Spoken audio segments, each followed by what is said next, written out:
안녕하십니까. 오늘은 20년대 한국의 결혼에 대해서 한번 얘기를 해보도록 하겠습니다. 특히 저도 한번 갔다 온 사람으로서 항상 관심을 가지고 이 주제에 대해서 바라보고 있고요. 현재 결혼 자체가 많이 기피하고 있죠. 그러니까 옛날 사람은 결혼을 하고 싶은데 하지 못한다고 생각하지만 결혼은 그냥 싫어합니다. 요즘 세대들은. 결혼이 싫어요. 왜 이렇게 됐을까요? 첫 번째는 제가 보기에는 먼저 치열한 경쟁입니다.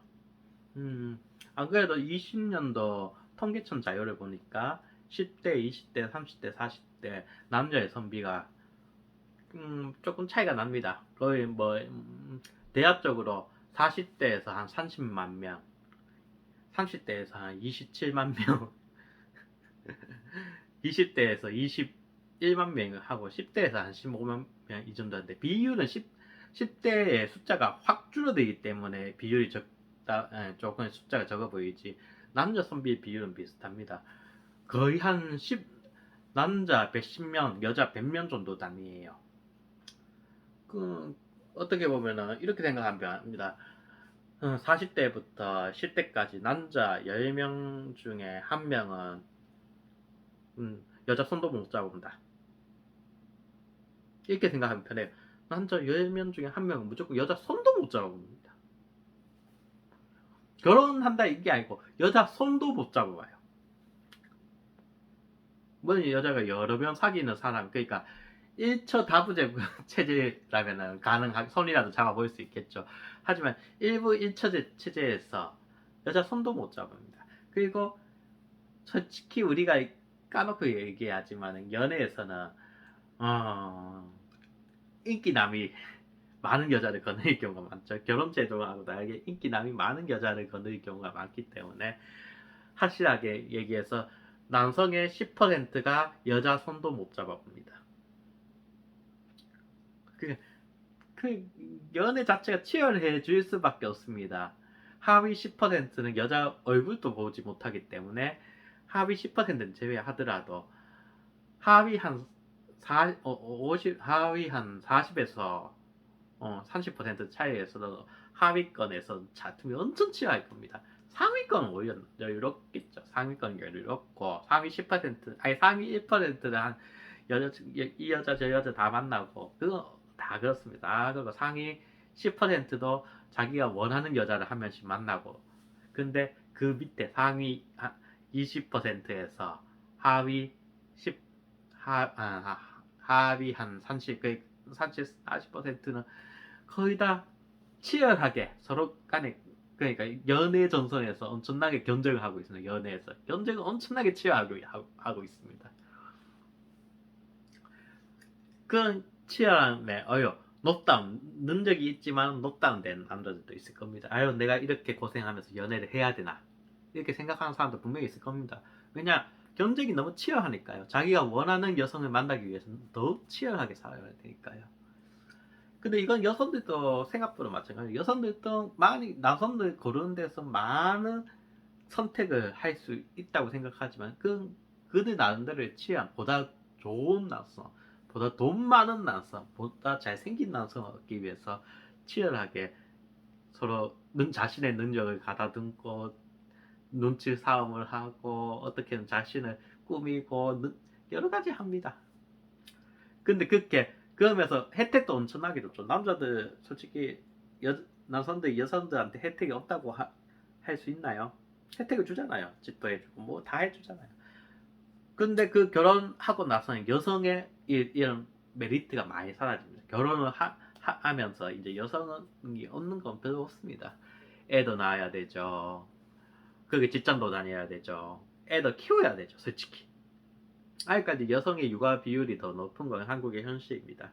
그러니까 여성은 결혼을 하지 않으면은 자신의 많은 가치를 품고 많은 이득을 획득할 수 있지만 결혼을 하면서 많은 손해를 감수해야 됩니다. 그러니까 여성이 그렇게 결혼해서 얻을 건데 뭐하러 결혼합니까?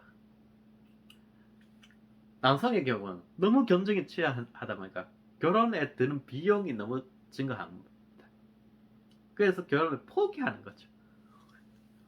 그러니까 여성은 결혼을 회피한다고, 그러니까 결혼을 하기 싫어하고 회피한다고 생각하면 되고, 남성은 결혼을 포기한다고 생각하면 됩니다.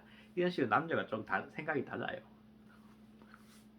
어쨌든 그렇다 보니까 요즘에는 이제 결혼을 안 하려는 사람들도 늘고, 결혼을 하더라도 부담을 줄이기 위해서 애를 안 낳으려는 사람이 너무 많은 겁니다. 이게 남녀 비율적으로 생각하는 게 훨씬 나을 거예요. 이거는 뭐 지금 정부에서 뭐 많이 노력을 한다 해도 뭐 관심도 없는 것 같지만은 뭐 해결될 건 없고요. 해결이 힘들다고 생각합니다. 지금 여태 정부도 다 해결하기 어렵고요. 왜냐하면 기본적으로 남녀 선비를 가지고 사회학적 관점을 가지고, 그러니까 사회 복지적 관점을 가지고 이제 남녀 선비나 그러니까 결혼에 대해서 출생률에 대해서 이제 해결하려고 하는 거는 이제 뭐 힘들다고 생각합니다. 지금까지 다 실패했죠. 애를 낳는데 도움을 주면 애를 낳을 것이라는 생각이 이제 그 성과를 못 보여줬습니다. 많은 비용을 내고 했는데도 성과를 못 보여줬다는 건 이걸 전면적으로 제고해야 된다는 거죠. 보다 오히려 남녀 선비 같은 경우는 어떻게 해결할 것인가 생각하는 경우가 나을 수도 있습니다. 물론 이것도 위법적일 뿐이지만요. 전체적으로 이제 사회 문화를 좀 바꿔야 된다고 생각할 수밖에 없죠. 그래서 이런 거를 국가에서 시도하면은 저는 욕먹겠죠. 사회 문화 전체적 전반을 좀 개선해 보이는 걸 국가에서 시도하려고 하면 욕을 태반을 먹을 겁니다. 근데 조금 개인적으로는 제가 이제 남녀 선비를 보니까 느낀 건데, 만약에 남성분들이 결혼을 하고 싶다 생각하시면은 그냥 나이 있을 때 외국에서 여자 데리고 오세요. 나이가 어리면 어릴수록 외국에서 여자를 데리고 오는 게 편합니다. 내가 지금 돈이 있다 없다 이거 따지지 말고 그냥 외국에서 나만 믿고 따라와 해가지고 여자 데리고 와가지고 착실하게 사는 게 제일 좋은 방법입니다. 그래야 보다 자신의 마음에 맞는 사람을 고를 확률이 높아요. 지금 한국의 결혼 자체가 너무 힘들게 되어 있습니다. 남녀 선비 불균열, 사회적 변화 계속 변화하고 있고, 지금 이제 나중에 한번 얘기할 거지만은 이제 지금까지 우리가 구직 사회에서 이제 구인 사회로 이제 점점 전환을 한 게 이제 보여지고 있죠. 코로나로 인해서 그게 코로나 시대가 끝나면 이제 한국은 구직 사회에서 구인 사회로 바뀐다고 합니다. 그거에 대해서 다음에 한 설명을 해보겠고요. 근데 이제 한국 사회에서 이런 전반적인 흐름 같은 게 한국 사회가 정말 다이나믹하게 잘 바뀌는다고 하지만 문화나 관념이 바뀌기 힘듭니다. 그러니까 한국 내에서 남성들끼리 경쟁을 하는 것보다는 밖에서 데리고 오는 게 훨씬 편할 겁니다. 뭐 성공해가지고 미국이나 선진국에서 성공하는 뭐 알파남이 있을 수도 있겠고요. 아니면 보다 누이나 동남아에서 빨리 데리고 오는 것도 좋은 방법이 될 수 있을 겁니다. 왜냐하면 그쪽에서 젊은 사람들, 그쪽에서 솔직히 그쪽 사회도 똑같습니다. 거기도 많이 바뀌고 많이 이제 사회가 변화하고 하면서 선진화가 되고 조금 이제 어느 정도 이제 우리나라 사회에 많은 격차가 줄어들고 있긴 합니다. 그러면서도 그들 나름대로의 치열한 경쟁을 하고 있거든요. 그런 경쟁 속에서도 이제 한국 남성을 선택할 수 있는 사람도 있다고 생각합니다. 그 뭐 유튜브 보면 많이 나오잖아요. 그러니까 조금 인식을 바꿔야죠. 결혼을 목적으로 하면은 조금 해외도 해외에서 해외 여행 가서 데리고 오는 것도 좋은 방법입니다. 그에 대해서 너무 터부시 생각할 필요 없고요. 왜 그러냐? 간단합니다. 여자가 100만 명 더 많아요. 아니 더 적어요. 여자가 100만 명 더 적고 남자가 100만 명 더 많습니다. 물론 20대, 30대 분들, 40대, 30대, 20대, 10대 다 합쳐서 그렇습니다. 근데 100만 명입니다. 총 40대까지 하자면 120만 명 가까이, 110만 명, 120만 명 가까이 되는 일단 100만 명입니다. 남성 100만 명이 결혼을 못합니다. 한국 전체 인구의 50분의 1이 결혼을 못합니다. 오로지 선비 때문에요. 한국 전 남성 인구의 20분의 1이 여자 손도 못 잡아본다고 생각하면 해외에서 데리고 오는 게 오히려 더 합리적인 선택일 수도 있습니다. 이상입니다.